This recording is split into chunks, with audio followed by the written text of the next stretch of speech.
Big Fern. All right, everybody, we're just up here gonna do a little podcasting, a little chit chatting a little bit with these amazing artists. If you don't know who they are, follow their Instagram, look them up, check them out. Some of you know them from now where they're at today, but today we're gonna find out how they got there and where they started at. So we're gonna start with you. So let us know how it all started for you. How did you know tattoo was gonna be for you? Hi everyone, my name is Charlene. I originally started out as a painter, and I actually face painted. I have a charity called Painted Hearts, and I used to face paint for children in hospitals and various covenant homes and things like that.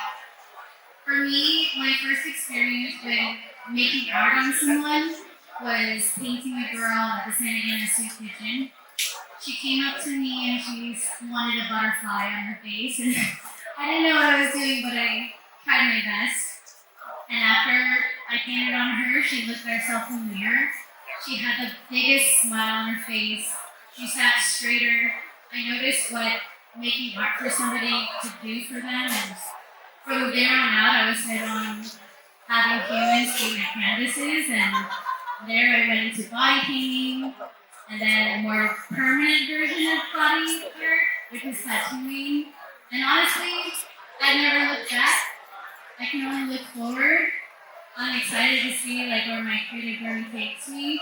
But what I do know is that I have never stopped my love for making art with art. Got it. That's why I'm here. So, did you start with a coil machine and then transition to a rotary, or did you use both still? So, I am almost a 14-year tattooer. So, at that time in the industry, there wasn't too many female tattoo artists out there. The tools were different too, so I definitely had my time with working with the coil machines. My hands are small. I remember tattooing for hours. I was just hell bent on learning the craft. And my hands would shake at the end of the day, and I would go to sleep. And I'm sure artists here can attest to that because we put a lot of work into our craft. And I would just hear buzzing constantly. So I had my time with coil machines, and now I'm with my rotary machine. I tried and true, shine solo masters. Love that thing. That's right. I'm a tattoo artist myself, so I know that a lot of us started with a coil machine, so that's good that you at least know what it's like to use one of those guys right there for sure. There you go. Next question is, what was the Ink Master thing like? I see you on Ink Masters and stuff like that. Tell us stuff that happens behind the scenes that we don't see during the episodes. Oh, okay. Alright, so Ink Master was such a trip. So for any artist here, I'm speaking to a whole room of creatives. Whether you tattoo or not, you all are here because you appreciate art. And Ink Master for me was so dope because you get to make the coolest art. I felt like a kid in a candy store. So one thing that I love to share about Ink Master experience that I felt was a little weird is that when you're tattooing in a competitive setting and they give you a 6 or 12 hour time frame to tattoo, your canvas is not able to listen to any music, watch anything. It's just your conversation with them. But to be honest, it wasn't as weird as I thought it was going to be. I thought it was going to be really quiet. But the best conversations I've had, actually, and what I wish would have been documented more, were the conversations I had with my canvases, because the time just flew. Yeah, it's my favorite part, is connecting with my cat. All right, last question. Do you prefer black and gray or colored tattoos? Okay, so this is a great question, because I think I'm primarily known for my color tattoos, but honestly, in my work, I really love to do all the styles. Whether it's me traditional, watercolor, geometric, black and gray, color, realism. I love to do it all. I like to offer my canvases all the options. So it depends on the piece. It depends on the person. So if I get a black and gray realism piece one day, I'm stoked. Because it challenges me, you know what I mean? It helps me rewire my brain to think, okay, how am I going to approach this black and gray piece? Because it'd be a lot different than the next day that we have for a traditional color piece. You know, the gym it keeps me on my toes. Alright. Give it up for this amazing artist right here, man. She's dope. Check her out, follow her. She's tattooing live over there. Tell them where they can find you at. I only have Instagram. Thank you for my Orange County family for bringing me up here without a website or anything. This is my Instagram, word of mouth. Instagram is painted hearts without E. You can find me there. And I'm also tattooing in orange from Private Tattoo Studio, so haven't seen happy to teach you through colors and we're coming up soon too. Right, you guys got it. You heard it first right here. There you go. We got Fernie over here in the house, man. Here we go, brother. So now, man, I look at your page all the time. I'm not gonna lie, scroll through that thing, and I'm still amazed every time I see. So, how did you get started? Like, what was your upcoming coil machine, homemade machine? How was it for you? Oh, I got started. I was introduced to tattooing at 12, 13 years old, and from my older brother, and it was homemade machine. No coil. This was before coils. So that was like my first experience with a homemade machine, and I started tattooing at 14, 15 years old, and I didn't transition into coils until we at the age of 23, so it was quite a big gap. Got it. And then, let me see. I don't know. I tattooed clothes for years until like 2010 or 11 when transitioned into rotaries, and I've been using them ever since. Got it. So, was the transition hard for you from coils to the rotary, or did you miss the coil machines? No, it was quite easy because it's like gliding on your hand, and then when the cartridges came into play, made it a lot easier, you know. So especially traveling to the conventions and just pretty much plug and play, you know? So the transition was very easy. I've actually tried different types of coils, just mess around with them here and there, but oh man, they hurt your hand, and so, and it's intimidating for the client too, because they're like, hear the big runs, and they're just like, hey, what are you doing? Like, hey, you're gonna try the coil today, but they're not used to it anymore, you know? Yeah. So, They think you're gonna go dig up some ground or something, yeah. break concrete and shit like that, you know? Cool. So, like, if somebody wanted to book an appointment with you, what are you looking to do? Like, what kind of designs? Portraits, traditional? What do you like to do? Like, what's your go-to? My go-to is black and gray portraits, anything black and gray. Years ago, I used to always just like focus on the stuff that I wanted to do, like portraits, statues, things like that. But now I'm starting to get a little more open to like what the client wants, kind of not just what I want, So it's a good little mix of both, So you gotta work with the client. So sometimes they want a little, just things that are out of my ordinary stuff that I do every day. So this black and gray kind of gets repetitive. So it's always good to throw in, mix in different elements, and work with your clients. Got it. That's good to know. So if somebody wants a fairy, hit them up. Hey, I can use Okay. All right, man. Last question. So this Merger Inc. that I see hitting the scene, man, how did you become a part of Merger Inc.? It's been a long journey with that. I mean, I met Robert back in '08, I believe, out in Vegas. I also moved out to Vegas in 2015, and I worked for Skin Design for a few years. And so the connection happened many years ago. And I met Sleeps 2010, so a big 2 year time frame, But so it just kind of, we all have the same manager, and it kind of all just happened, And so when the talks started becoming real, we were just we're just there, at the right time, perfect timing. So, Got it. Yeah, that's good to know, brother. Okay, cool. Where can they find you at? Shop, location, and how can they book with you? so my Instagram is Fernie_Andrade. I'm the owner of Manifest Studio in West Covina. All right, everybody, give it up for Fernie, man. Check out his Instagram. You are not going to be disappointed. And if you need to work on those portraits, just go look at his page. You'll see the standard that it needs to be to do portraits. You know, that's why I just do stick figures now and stuff like that. If you want a zodiac sign, I got you. You know. All right, here you go, man. Here we go, Robert. How'd you get started, man? Take us way back. I'm joking, brother. Come on, man. Send us down the journey. Yeah, I started in 1989. I learned when I was in prison, 16 years old.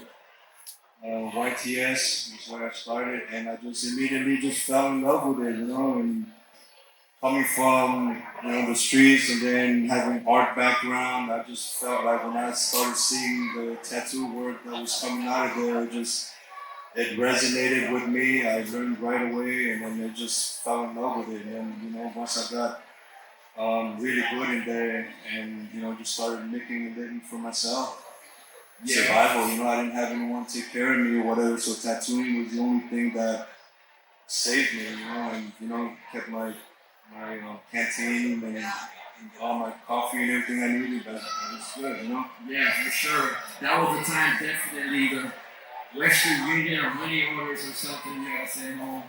Keep your family fed out there on the outside. Yeah. Now, I've been around a lot of tattoos for a really long time. A lot of artists, a lot of great artists. A lot of artists today don't understand that there was no Google or any reference pictures back in the day, to help you or to guide you through the designs. So, did you ever have to design your own freehand tattoos on anybody, just to pay the bills? So back then, for sure, everything was done by, with a pen. It's all freehand. There was nothing. So even when getting out, like you just, I never thought I could make a living out of tattooing. I thought it was more for like the underground world of people, like us. There wasn't too many women or anything like that. So the possibility of making a successful career out of it was never in my thoughts. So it was always about going to college or doing something else, but tattooing was never crossed my mind until I got out and then started doing it as a side job, and then that side job kept getting like fitting me more than my regular job. So then the thought of opening a business, making a business out of it, and doing it legit. And then from that moment, it was just all over. I just kept going. And yeah, I understand. Back when I was in school, I failed art class all the time, and I just drew better than my teacher. Yeah. It was she couldn't teach me, and shit, man, I didn't really do good in art, so we started doing graffiti, and then just those letterings and stuff with markers and stuff like that, and then just started adding it to the skin, and then you keep cutting and cutting. It don't always look good when you first start, but the more you do it, it's reps, getting the reps. And anything you do for so many amount of hours, say you put 50,000 hours into something, you're eventually going to be good at what you do. Yeah. So I know you had a lot of time. Well, even as a business, it was not accepted as much back then. And I remember every time when we tried to open a shop in a different city, we had to go through a lot of loopholes, a lot of, I went through, battling the city, battling people protesting against it, North Carolina, for example, there was a whole petition of the community that hired a big lawyer to try to revoke our license. So we were there just fighting, and you come to work every morning and then there's people with picket signs outside not wanting us to open it, so dealing with that for months. And then, after winning, I realized man, tattooing needs to be in the foreground of everything else, you know. Yeah. So once that was possible, I knew like anything else was possible. So from that moment, I wanted to just kind of keep going, you know, keep pushing the envelope, keep putting tattooing in the limelight of everything, you know. Everyone that thought like tattooing had a negative connotation or, you know what I mean, was just something that was bad, I wanted to turn it into good, you know, make sure that everyone saw it. So that's the reason why now, with all of our shops that we have, you know, we have 6 right now, different states. We're continuing to do more. We got a few international that we're working on. And this is the prime example of just kind of pushing our industry and our, you know, the love for tattooing and being in the faces of the people that I always thought that it was a negative thing, you know? No, I understand what you're saying. Like, I tattoo out of Superior Ink. And I don't know if any of you heard of Good Time Charlie. Yeah. Well, Good Time Charlie comes in there one day, and I'm there in the front, and I'm usually greeting everyone. He comes in there, and he's mad at me for some reason. I said, I don't own the place, bro. I just do tattoos here. And he's like, what's wrong with you? I go, nothing, bro. Like, we're good, right? He's like, why are you selling supplies? I go, bro, I just work here. He's like, you're giving those guys an opportunity to stop you from making money. Yeah. And he was like, if you were selling this stuff back in the day, I would have had a hit on you to blow the shop up. I said, hey, don't talk to you about that stuff, bro. Good to see you and stuff. Sign my poster. And he was like, all right, bro, let's move the joint. And everything is cool, you know? Yeah. But I get what you're saying, that like it was always like outlaw. Like you were an outcast if you had certain tattoos, you know, especially face tattoos. Like, but so I understand with that. So Merger Inc., I know you're part of that as well. As far as the ink, I know Sleeps does lettering, he does portraits. You do some insane big old back pieces and stuff. Like, does it work for just certain things, or it works for all those? Well, I want to categories? explain what Merger Ink is. It's not just an ink. It's an alliance, a company that we started between me, Fernie, and Big Sleeps. You know, I've looked up to Fernie for years when he was, you know, at Ink Slingers and everything. So, you know, these are the people that I look up to, and we have respect. And, you know, just because of us working together, the thought of coming together, form this one company and work as one rather than just, you know, being individual was something that kind of took the industry by storm, I believe, because it's never been a thought where something like that is possible, you know, because every tattoo artist is kind of like for themselves, right? So now getting the idea that we can do something like this and, you know, getting bigger to be, you know, working as one than individual. So now we're in the process of not just making ink, but we have our own lines of needles and machines, and, you know, we have a lot of plans of doing so many other things, you know. So anything that's tattoo related, this is where we're going to be a part of, you know. And the reason why we're so passionate about doing this, because there's a lot of people may not know, but there's a lot of hedge funds company, capital groups, and I'm just going to say, you know, that found out that the tattoo industry is a multi-billion-dollar industry, and all of them are getting involved and buying out every company, every product, and now pretty much they own the industry, right? So like the only thing we can do is just, you know, what we do ourselves. But this is the fear that I have, because sooner or later, at some point, they're gonna own everything, and we can't let this happen, you know. So when we all got together, it's like, hey, you know what? This is our time to kind of, you know, make what we gotta make, do what we have to do to better our industry, but at the same time, keep it in our industry. And not only our plan is not only just to be with us. It's starting with us, but eventually, once we have a track record and you know, everything else to prove like what we're doing is helping us, we want to open this opportunity as well for every artist out there in the world to be a part of this. You know what I mean? So that way, you know, we have to build this alliance, because if not, like, I'm just afraid that tattooing it's gonna lose its essence of who we are. You know what I mean? And I just can't let that you know, the money people just coming in and just taking over. You Sure. know. Sorry, man. No, you're right, brother. I hear you, man. Drop those gems for us, bro. Drop those gems. So now, is the ink out yet? Is it still in process of being out? And like, where can people get it if they want it? We did our test pilot in Mexico, and we got a very well response from there. And you know, we have plans to go to Asia and also here, but it is out. We just finalized our last, the formula. And it's going to be amazing. This is something we've been working on for years, you know, and between me, Fernie, and we've had other artists who kind of like help with it too, you know, but it's going to be big, man. And this is something that, you know, again, you know, we're perfecting, bettering our product and keeping it in our industry, you know, not giving it to somebody else that owns the company and then they're capitalizing off of our,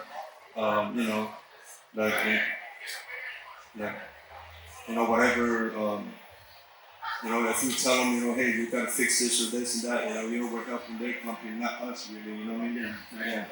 Got it. All right, man. So, where can they find you at? How can they book an appointment with you? Well, Skin Design Tattoos is my company. You can go on the website. You know, I have Instagram as well. There's Robert _PHO. And we also have a merger website that's being built right now.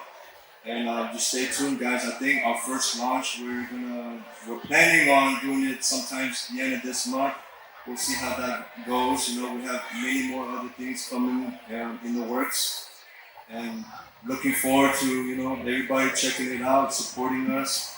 You know, the main reason we're doing this, guys, is just really to, for the tattoo artists, you know, to be a part of this. And the main thing too is, you know, keeping like our price point really low for every product that we have, so that way we're not robbing everybody, trying to maximize profits. And you know, there's a lot of great things that are happening, you know, so hopefully this is the beginning of it and you guys will be able to see it, you know, and support us. Thank you, brother. Appreciate it. Hey, everybody, give it a hand for these artists up here on stage. Robert, Charlene, Fern, Big Sleeves can't be here, so we'll keep them in our prayers, everybody. And like I said, if you want to check out their work, say hi. Does anyone have any questions for these guys? Any questions? What about you? How long you been tattooing? Oh, I mean, man, I go way back, man. You know. I've been doing this on and off. I kind of grew up in a tattoo shop. You know, I was the guinea pig for all the guys that were trying to get good. You know, that's been doing it for about 20 years now. I was where they started. And I just wanted to change my life around from what I was doing. I didn't recognize myself in the mirror no more. I lost who I was. And I just wanted to look in the mirror and figure out who I was. So I got into tattooing. And I didn't practice on fake skin.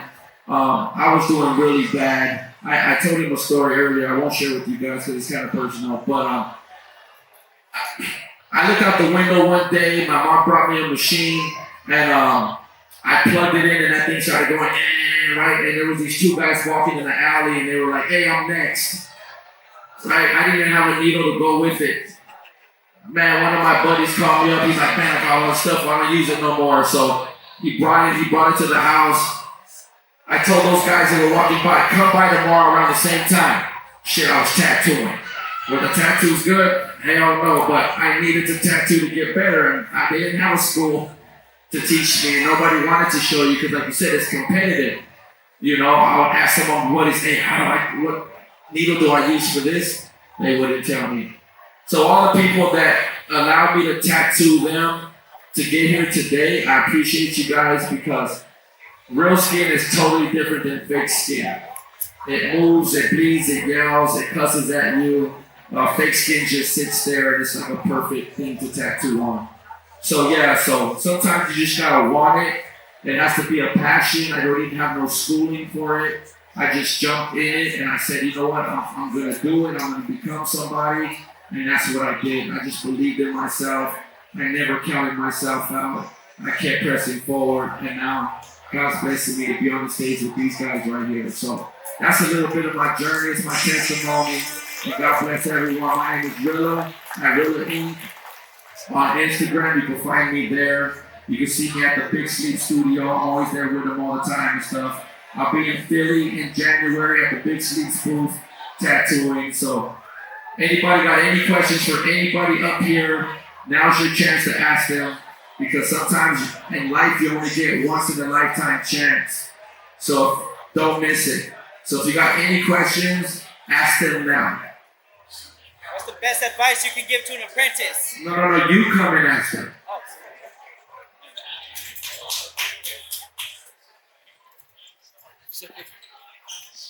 What's up, guys? My name's Chapter. I'm an apprentice at Superior League.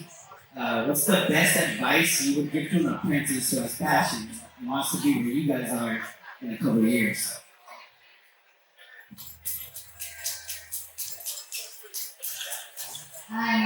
You know what? For me, I actually never took a proper apprenticeship. It's something that in tattooing, I scraped my way to get to where I am now. What I did do was ask a lot of questions. I got tattooed, I observed, I watched. Most importantly, I listened. And I think for any apprentice out there who is doing their best right now, the best way that you can grow and the fastest way is to really assert yourself, because in this industry, nobody gives you a raise. Nobody bumps you up another position. That's entirely up to you. So as much as that can be something that can be difficult if you're someone who needs to be told to do something, it's also an advantage. In this tattoo industry, you can do whatever you want to be. You can do whatever and go however far you want. But you have to put yourself there. So ask the questions. Put your foot through every door that you feel fits right for you. And make sure that you don't stay stagnant. Always be learning, and you'll always be in a state of growing. And before you know it, you're going to be in a place that you're really proud of. And don't stop there. Keep going.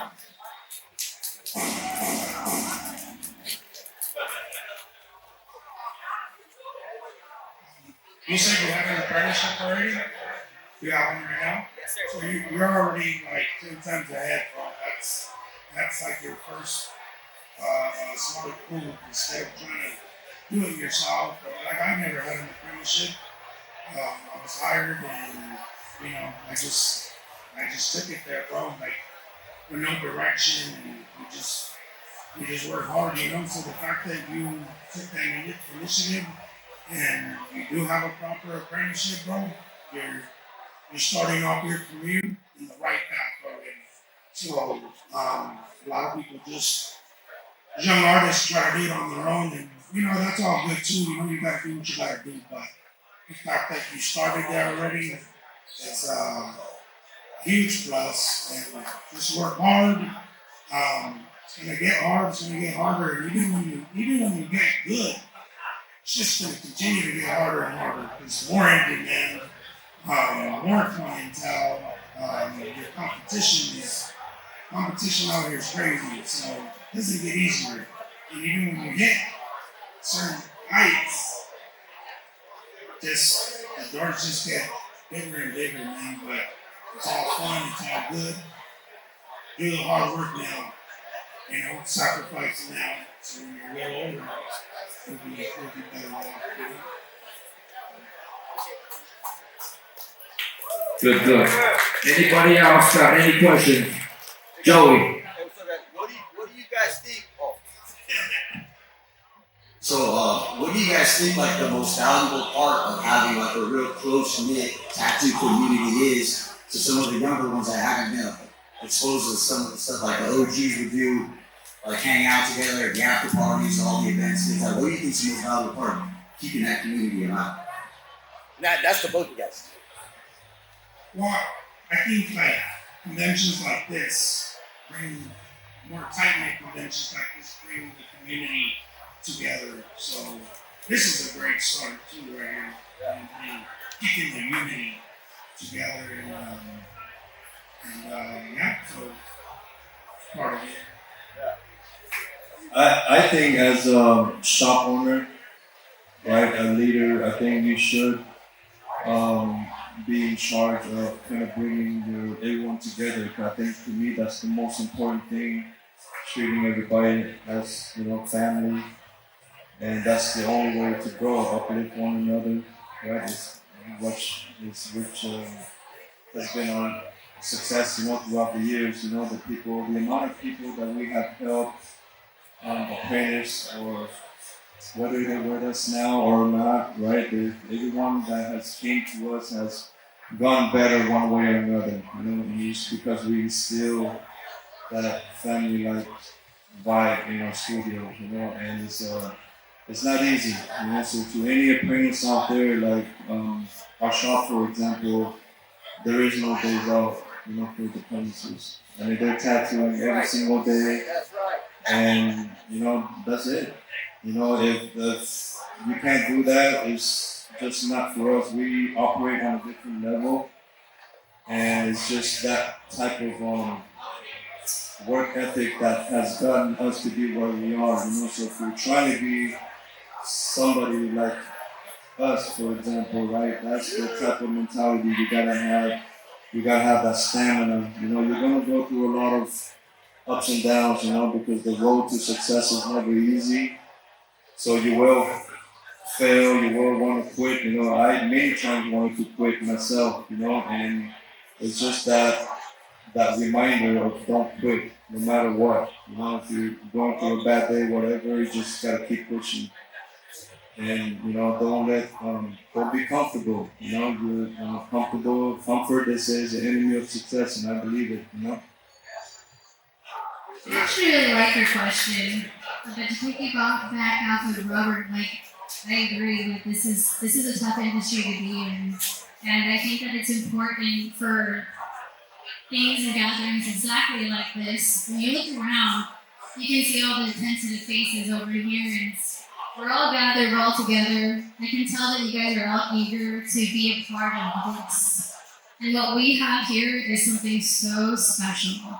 In the tattoo industry, it's unlike any other. So what's most important, I think, is sticking together in this because we're creatives, we're artists. We need to be inspired. And to do that, we need to share our ideas, open the conversation, and open our minds always to learn and grow. Hey, what cartridges do you use? What machines do you use?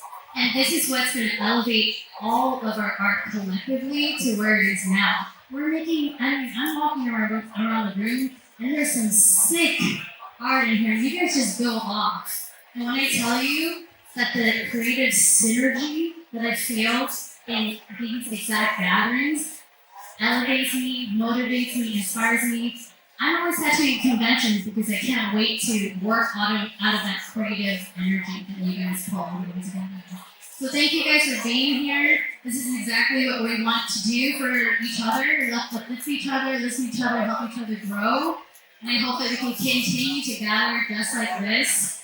And next time when we're here at OC Tattoo Fest, I know you guys are going to show up on another level.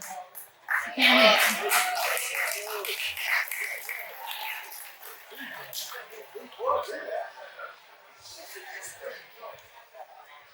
All right. Anybody else got any questions? Oh, come over here, Destiny. What's the question? So there seems to be this, as of recently, this ongoing battle between self-taught and home-based artists versus the traditional apprentice artists. What's your thoughts on that? Well, I was self-taught. I didn't have a mentor. Everything was just, from experience and just trying everything out, So I've been tattooing. This is my 36th year now. And, there's a lot more opportunity now to grow. Sometimes I understand a lot of shops, it's hard to get in. You get in apprenticeships, so people kind of, there's YouTube, there's all kinds of stuff, right? There's seminars you can take now. To me, there's no right or wrong of how you want to, as far as trying to learn, right? It's just, you try one thing, if it doesn't work out, you go to the next, but the main thing is you keep moving, right? If this doesn't work for you, okay, let's try this. If this self-taught thing doesn't work for you, okay, let's try a shop. If that shop doesn't work, you have to try this shop. You have to keep trying. And until you get there, So that's the thing. That's my point. earlier when I mentioned is don't quit, you know, just like don't get discouraged, you know, if your work is not there or you know, everyone's so passionate about getting so good so fast, you know, but I mean you just gotta keep knocking on doors, you know. Yeah. Fernie, are you a self-taught artist or are you did you take an apprenticeship? Yeah, no, I've never had an apprenticeship either. And like I was telling this guy right here, you know, you have to do what you have to do, whether you have an apprenticeship or not. And like Robert mentioned, it is hard to get in to a shop, and because apprenticing someone is very time consuming and very sacred to the teacher. So artists are not lining up to like hand the craft over. But I think exactly how Robert said, just keep trying, never give up, you know, and if we do have to do things on our own for a while, you gotta do what you gotta do. So like always be around these environments. This is where it's at. That's the truth though, because I think like amongst us here, it seems like we have not taken the traditional apprenticeship route. And if you are taking an apprenticeship, I think that's great. I think it took us so long for me to get to here because I had to have a lot of hiccups along the way. I really don't have many regrets in life, but I will say that my observation to your question of like how do I feel about apprenticeships versus people who are just kind of learning on their own? I think if you respect the craft, most importantly, you respect the canvas, you respect the craft, you make sure to ask questions and don't just stay in your lane, really just share your art. Personally, for me, as long as you can pay homage to what tattooing is all about and not just try to just ascend and grow yourself, but also be a part of this community. I think that's important. Anybody else got a question? Anybody else? Oh, here we go. I knew you were coming. I saw you way back there. Who's your favorite daughter? No, I'm just kidding. I think this is a question for all three of you. Being in the industry for as long as you have, what keeps you motivated to continue to grow even though you've reached such crazy levels of work, such responsibilities worldwide?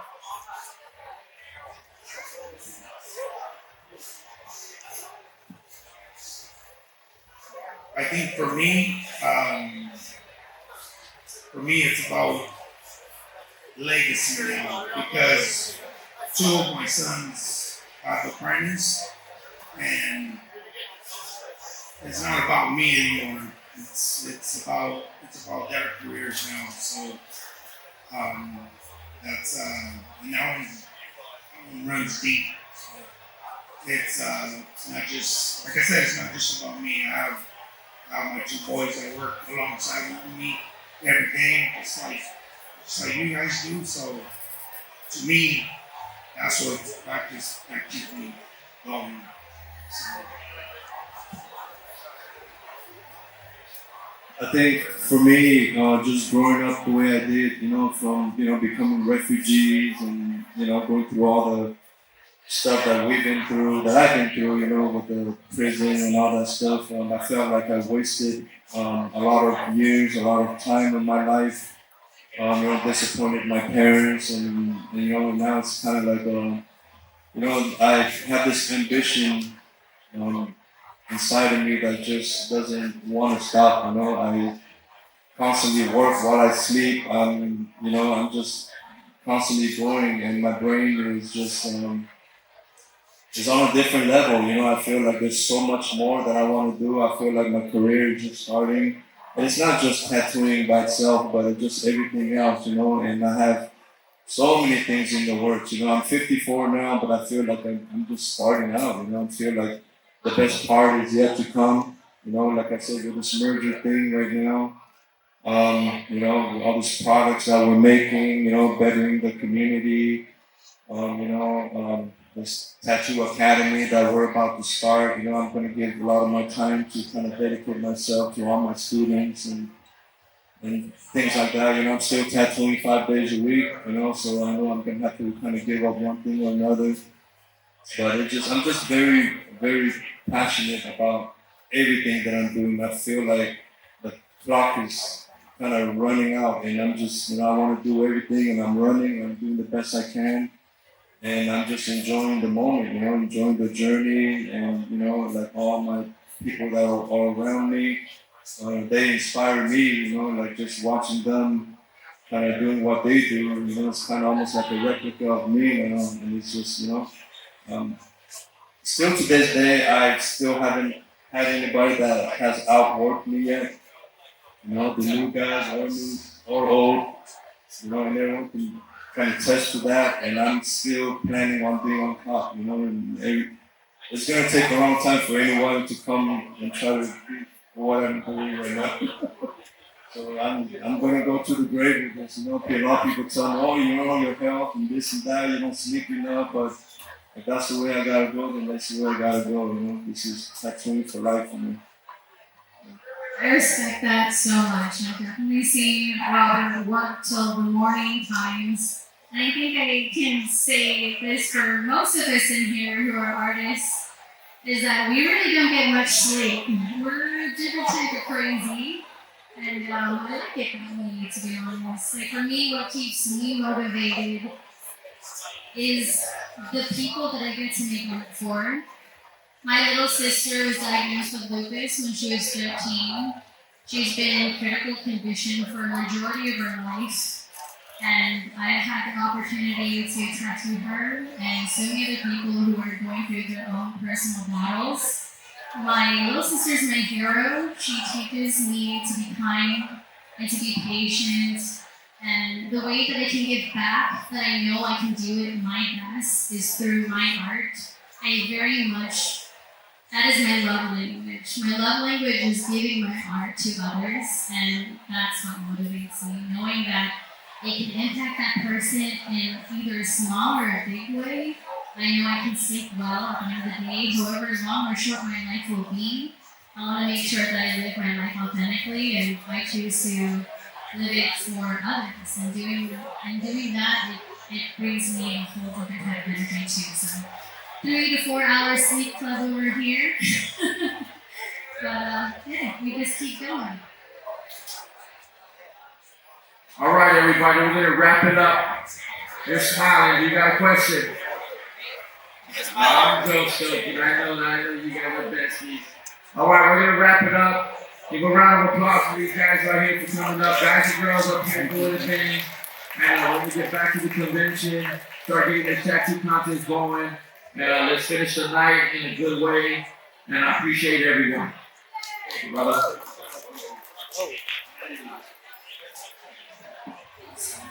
A picture, Rilla, a picture of all you guys.